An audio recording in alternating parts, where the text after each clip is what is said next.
When Bubba rages, his eyes flash furiously with the intensity of electrical current. And to me, it seems pretty clear that that's what's happening here. Hello, Axie Faction, welcome back. This is the week for Axie Infinity Origins. Between the developer chats, Axie chat leaks, and this brand new update, I think now we have more information on Battles V3 than we ever have before. But do not worry, because by the end of this video, you're going to have a way better understanding of what to expect when V3 finally launches. But first, I am not a financial advisor. I am not an expert by any means. I'm a gamer. I love Axie Infinity, and I think that sharing ideas is the best way to strengthen the community. All right, with the disclaimers out of the way, the first thing I want to talk about is the release date. Currently, the goal is to have a soft launch by the end of Q1, or in other words, by the end of March. That is just a month and a half away, but it's important to understand that this is a soft launch, meaning not every feature we've talked about is going to be implemented all at once. For example, here we have a tweet by Philip Law, one of the newest Sky Mavis team members. And when asked about body part upgrades, he responds by saying Origin doesn't have part upgrades yet,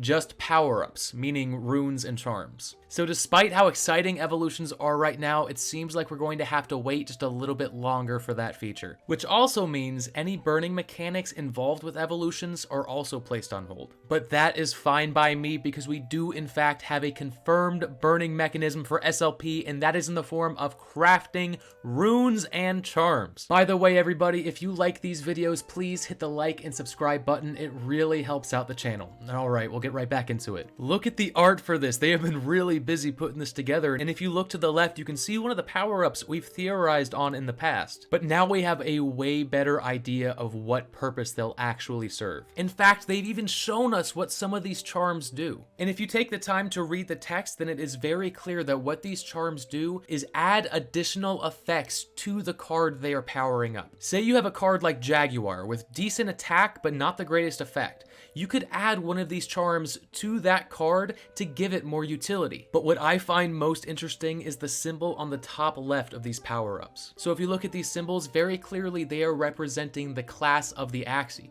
And if you look at the top left, this one is actually neutral, meaning you could have power-ups that could work with any Axie. And if you look just underneath that one, then you'll see that this power-up is actually for the Dawn class. This is even more evidence that our 3 secret classes will be getting cards of their own. I think this has always been the plan. In fact, if you look at a card like Cattail, it even says, draw a card if struck by a beast, bug, or mech card. Now, it's certainly possible that this is one of those features that won't be introduced immediately. In fact, if you look at this leak again, you'll notice that every single one of these charms has already been collected by the player, except for the Dawn class. I guess only time will tell. But there's another very important detail to pay attention to here, because you'll notice that each of these charms has a number ranking correlating to its rarity. If you see, epic charms have a 3, while mystic charms have a 5. Now, I've used this image in the past to speculate that we could have up to 7 power-ups per Axie. But it's very possible that these power-ups take up more space the more powerful they are, wherein we may be able to fit 2 epic power-ups onto an Axie, but we'd likely only be able to fit 1 mystic power-up and something of a much lower rarity. It's also important to note that these charms are not the same as runes. They're both power-ups but have completely different utility. Here they tell us charms are wearables that enhance an Axie's abilities like we talked about before, whereas runes give new passive powers to Axies. Now, what this means is still uncertain. It could be something as simple as a standard stat buff,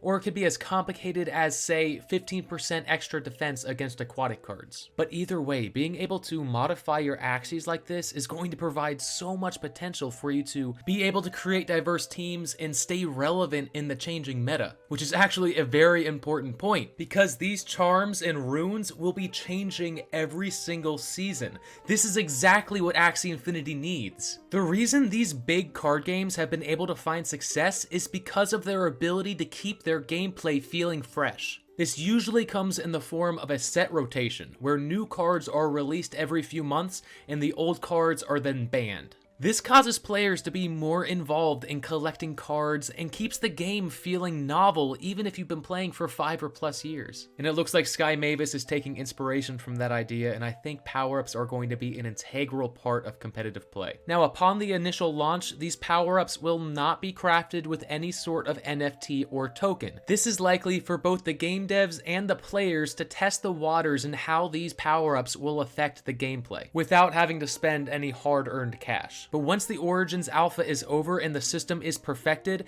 NFT-based charms will phase in, and these will be created by both SLP and Moon Shards. And while they haven't given us a ton of information about Moon Shards, they have said that it will be an off-chain resource, meaning while you will be able to earn it in-game, you will not be able to sell it. That means Adventure Mode may be used to farm Moon Shards, because with an off-chain resource, there's no fear of botting or inflation. It's also possible that Moon Shards will be awarded to people playing the free-to-play option as well. This will allow players to feel more invested into the game whether or not they've spent a penny on it. And speaking of the free-to-play Axies, these guys look amazing. And not only that, but they also say that you're going to be able to unlock more non-NFT Axies as you progress through the storyline. Now, these guys are unlike any Axies I've ever seen before, so I cannot wait to try them out. But that is far from everything. Now, if you're familiar with my content, you'll know that I had been speculating for a while if Rage was the new utility for morale. And lo and behold, it has been confirmed. Now, I don't want to say I told you so,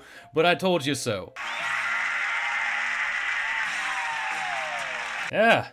Anyways, so it looks like Axies will have a rage meter that is constantly increasing every turn, and when that rage meter is full, they go into a fury. And these card leaks confirm it. If you look, the first 2 cards will help increase the rage meter, while the 3rd card, Imp, actually shows the Axie in Fury mode. Now, I want you to pay attention to the electric sparks shooting out of his eyes, because not too long ago we got to read some of the lore surrounding Bubba, one of the free starter Axies. And this specific line of text reads, "When Bubba rages, his eyes flash furiously with the intensity of electrical current." And to me, it seems pretty clear that that's what's happening here. But does Fury form only buff one attack, or does it buff that Axie for the entire turn? Well, and I could be wrong about this, I think it lasts the entire turn. If you read the new card text for Imp, it says this card costs 0 when in Fury form. So the strategy here would be to save all your Imps for when you're in Fury mode and then release them all at the same time, getting massive damage for 0 energy cost. Otherwise, it just wouldn't make sense to finally fill up this rage meter just to waste it on a card that does 65 damage as opposed to a card that does 130. But whatever they have planned for rage, I just cannot wait to test it out. Now let's look at some of the new gameplay interface leaks. And this looks way better than I could have imagined. This is such an improvement from what it looked like in this leak, and miles ahead of what it looked like back then. Now, there's a lot to look at here. First, I want to point out the bird. Now, it is confirmed that these are friendly little pets that you can summon. In fact, they've already shown us what card does it. If you look on the left, Robin says, "Summon a little Robin." I don't know if they'll act as meat shields or friendly attackers or both, but either way, the implications are very exciting. Another thing that immediately stood out to me was the emote button on the left. Being able to laugh, smile, or show your frustration in the middle of a match is going to add so much life to competitive play. Showing emotion is how we as humans connect, so I think this is an amazing addition. Now, I have already talked about the new game interface in previous videos, but one of the unique things I noticed here was the name at the top. If you look here, it shows the player's name, the player's level, and a picture of their chosen charm.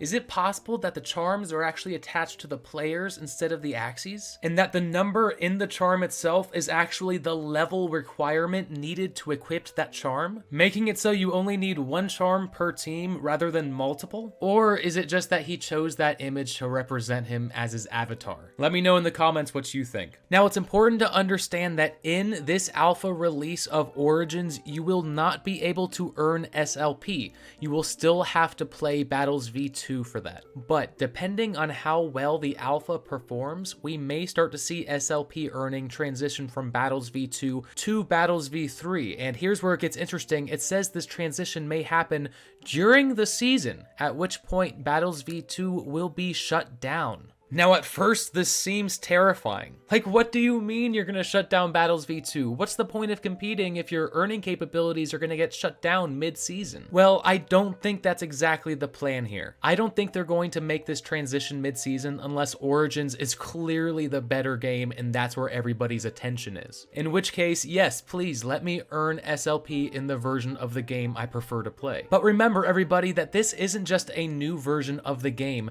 This is the game. What we've been playing up until this point was just the placeholder, and what is coming is so much different and so much bigger than what we know today. Now, if Axie is your first card game, then this transition to turn-based gameplay might be a bit of a shock to you. If you want to learn more about how a traditional turn-based card game works, check out videos on Hearthstone. You can learn a lot and possibly get a leg up on your opponent before Battles V3 even launches. And if you want to know what Axies I think are going to have the best chance of finding success in Origins, check out my video here. I'll see you there. Thanks.